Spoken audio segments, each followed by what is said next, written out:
We will go through the way Shakespeare explores the differences between how things appear and how they actually are, reminding us why it's not a great idea to blindly believe the things we hear.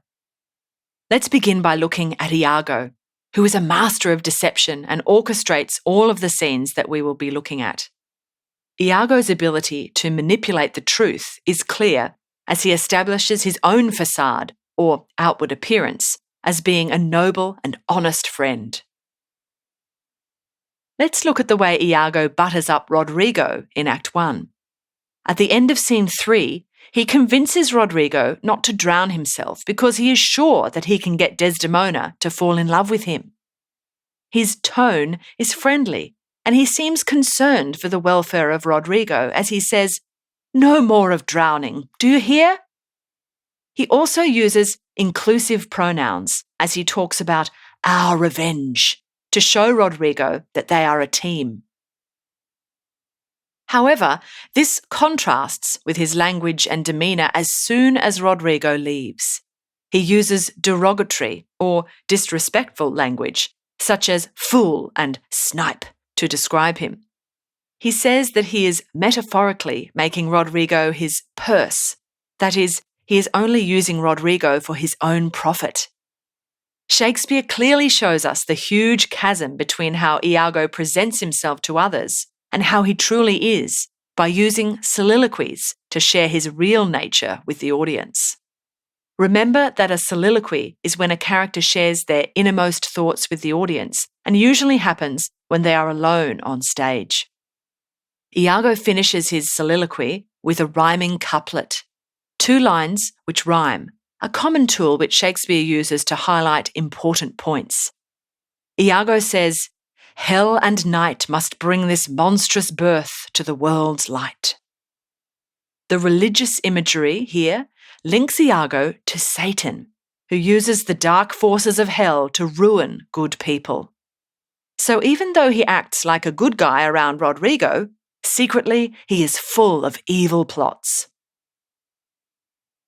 Iago is so good at twisting reality that he even tells Roderigo exactly what he is doing. Earlier, in Act 1, Scene 1, he shares his duplicitous nature with Roderigo, meaning his two-faced character. Iago explains that he is only pretending to be loyal to Othello. He shows complete disdain for honest people who wear their heart on their sleeve, for daws to peck at. He uses the metaphor of these hearts being pecked at and eaten by predatory birds to show his contempt for such honesty. This should be a huge warning for Roderigo that Iago is not to be trusted. Iago even explicitly says, "I am not what I am." While he seems to be reassuring Roderigo of his friendship by explaining how he is only pretending to be loyal to Othello, Shakespeare uses this biblical reference to deepen Iago's character. His admission is an inversion or twisting of the line, "I am that I am," from the book of Exodus in the Bible.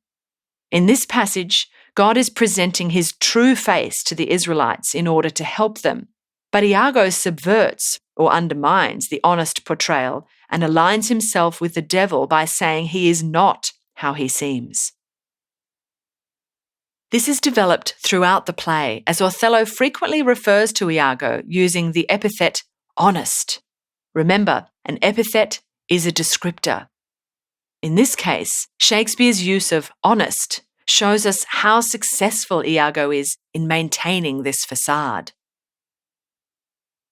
In Act 2, Scene 1, Shakespeare also gives us a taste of the way Iago is able to successfully manipulate appearances through the use of asides, which is a device used to tell the audience what the character is secretly thinking.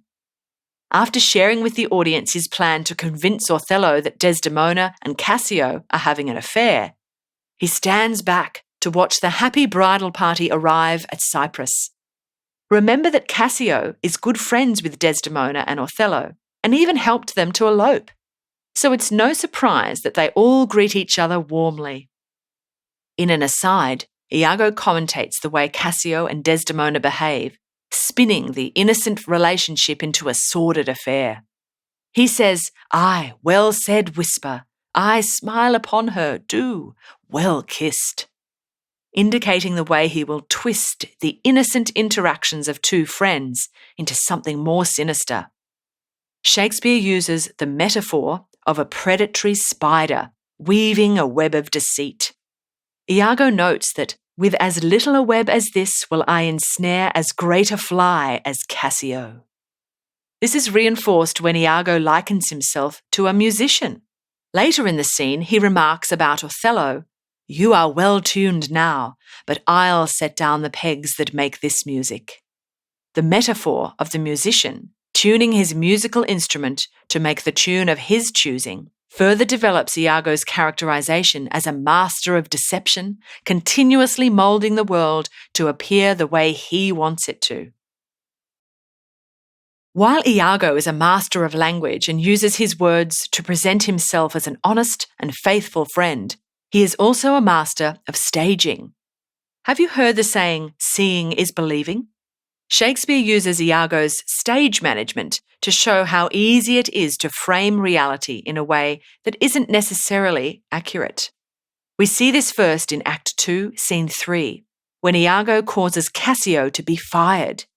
Remember the way he used a friendly, humorous tone to convince Roderigo that they were on the same side?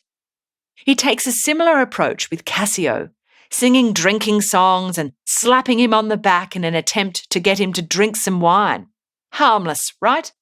Cassio resists for a while because he is on duty, which means that he absolutely cannot be drunk. But he eventually caves and is snared in Iago's web.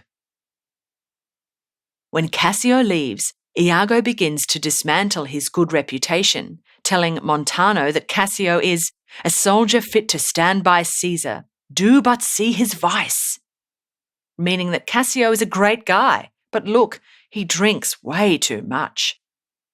By convincing Montano that Cassio has a drinking problem, he makes it seem more believable that Cassio, who definitely isn't sober at the moment, has lost the plot and attacked Roderigo and Montano out of his own drunken judgment rather than being goaded into it by Roderigo. With Cassio finally out of the picture, Iago begins to work on twisting Othello's reality to make it seem as though his wife is being unfaithful.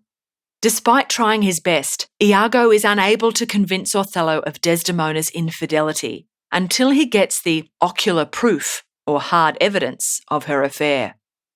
This should be impossible to collect, considering that no affair is actually happening, but that doesn't stop Iago.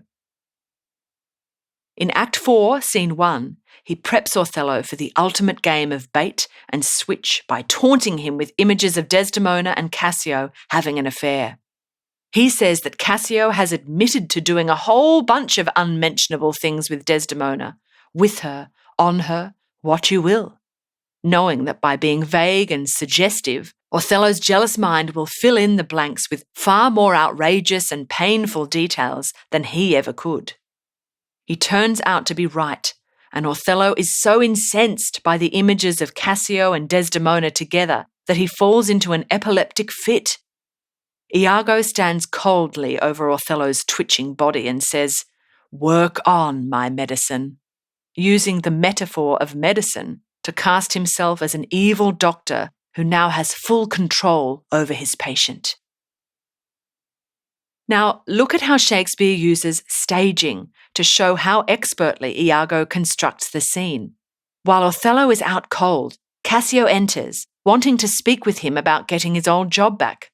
Iago lets him know that Othello is a bit under the weather and needs some rest, but give him a minute and they can have a chat about what's been going on. Then he goes back to Othello and tells him that Cassio is there and that if he hides himself, he will hear Iago draw a confession out of Cassio. Throughout the scene, we can see the way that Iago leads Othello, suggesting that Cassio and Desdemona are behaving in a certain way. He instructs Othello to hide and mark the fleers, the jibes, and notable scorns that dwell in every region of his face, knowing that Othello will now be unable to think of anything else. Iago personifies Cassio's guilt. That is, he gives it human qualities, suggesting that it can be seen all over his face, This makes his guilt seem even more real. In an aside, Iago shares with the audience that he will be discussing Cassio's interactions with Bianca, a prostitute who he enjoys but doesn't respect. Shakespeare is creating some very effective dramatic irony, which is where the audience knows something that the characters on stage don't. Here, the audience is clearly shown how Iago is able to manipulate the truth to suit his own needs. Shakespeare uses another aside to show Iago predicting that Othello's unbookish jealousy must construe poor Cassio's smiles, gestures, and light behaviours quite in the wrong.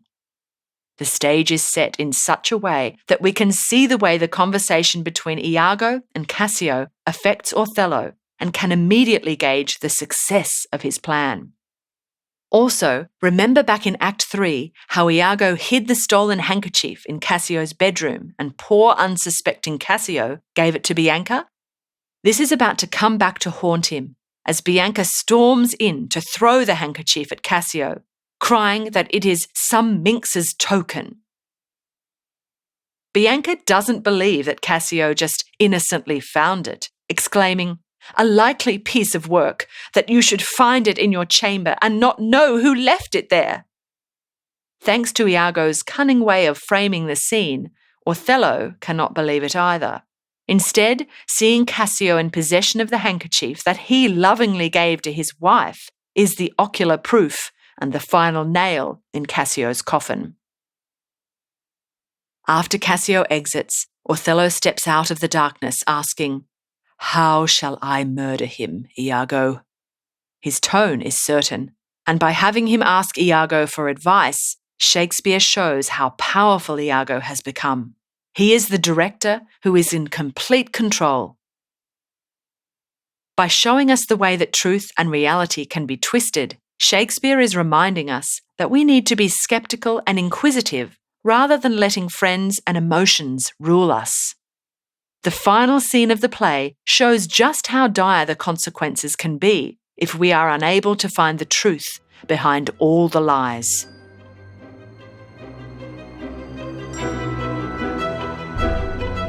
We hope you enjoyed this Schooling Online production. For more easy lessons on Othello, check out our analysis of the theme of gender in the play.